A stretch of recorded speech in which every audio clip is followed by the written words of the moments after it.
This morning's reading comes from Luke's Gospel. It's Luke chapter 8 and verses 26 to 39. It's the story of Jesus casting out demons from a man possessed. It's a story that's told in Matthew, Mark and Luke, although Matthew has two men instead of one man. Luke borrows heavily from Mark's material. Mark gives us a tiny bit more information about the man and the distressed state that he's in. But all three Gospels tell this story immediately after Jesus calms the storm when the disciples and he are in the boat and massive waves come threatening life and limb.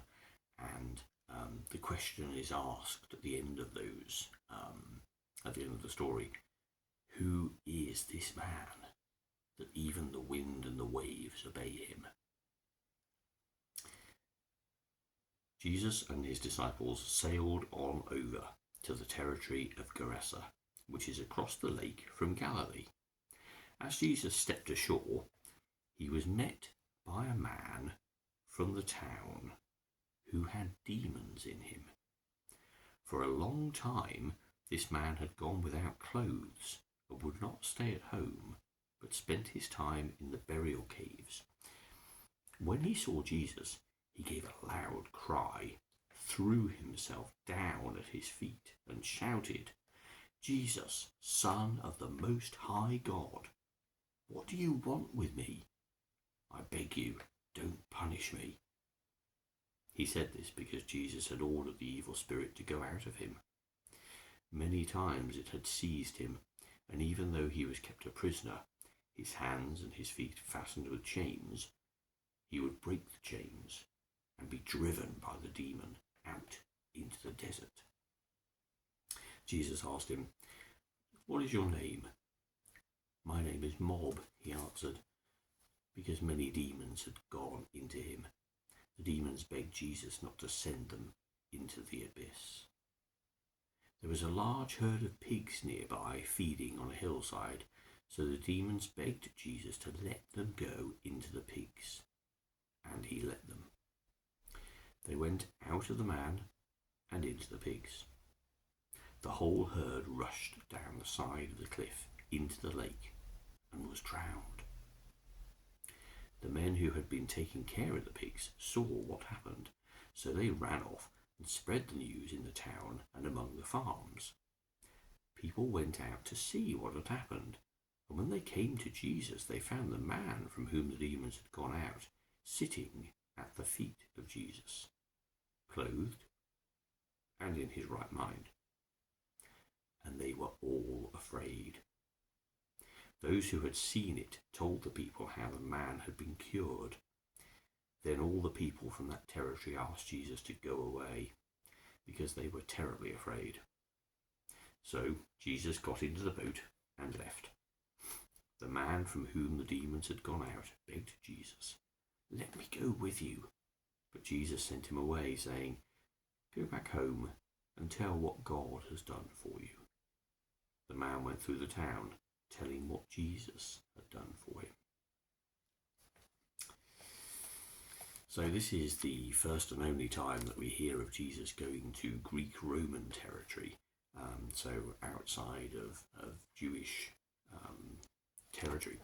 And so he visits this place, and the story is told of how he is met by this man who is so severely mentally distressed, who has these demons within him that cause him irrational and frightening behaviour. And of course, we've just had the calming of the storm, the chaos of the water, that Jesus heals with a word, or stills with a word, and the disciples ask, "Who is this man?" And then, of course, we get here to Jesus calming the turmoil that's in someone's body and soul and mind, casting these things out in a dramatic way and bringing peace and calm. In answer to the question that the disciples ask, "Who is this man?" the man Mob, we're told, simply sits at Jesus' feet as if he is a teacher and a leader and someone to be respected deeply and listened to. And he begs Jesus that he should be able to go with him and stay in his presence. And Jesus says to him instead, no, your job is to go back to your towns and your home and tell people, he says, about what God has done for you. And interestingly, in all three Gospels, we hear him use that word, say what God has done for you. And it goes on to say, and the man went through the town telling what Jesus had done for him. And in that subtle piece of literature, is that the Gospel writer's answer to the question posed by the disciples, who is this man? Mob goes and tells people what Jesus has done, but Jesus says to the man that what has happened is God's action, not his own. Now the man doesn't come from a monotheistic culture, and so the concept of talking about what God has done would be foreign anyway and confusing to people. So he goes and tells what Jesus has done. But for the Gospel writer, it's clear. Jesus is God. And here in the midpoint of one of the Gospels, we have the answer that the disciples are looking for. There are many other things in the story that are interesting, but the key thing here is certainly the idea that the man of non-Jewish upbringing encounters God and is healed and made well. The response from his fellow countrymen is to be afraid and threatened and fearful of something that is foreign and alien and, whilst welcome, inexplicable. And so they themselves are afraid and they ask him to go. We're not told that they have any malice towards Jesus. They simply find him uncomfortable and that he needs to leave. And this is how the story ends. But it's again similar to other stories we have where people are healed and then Jesus says to them, yes, go, or be quiet maybe, and then they go off singing about what Jesus has done, or he tells them to go back home, and again they go and tell people.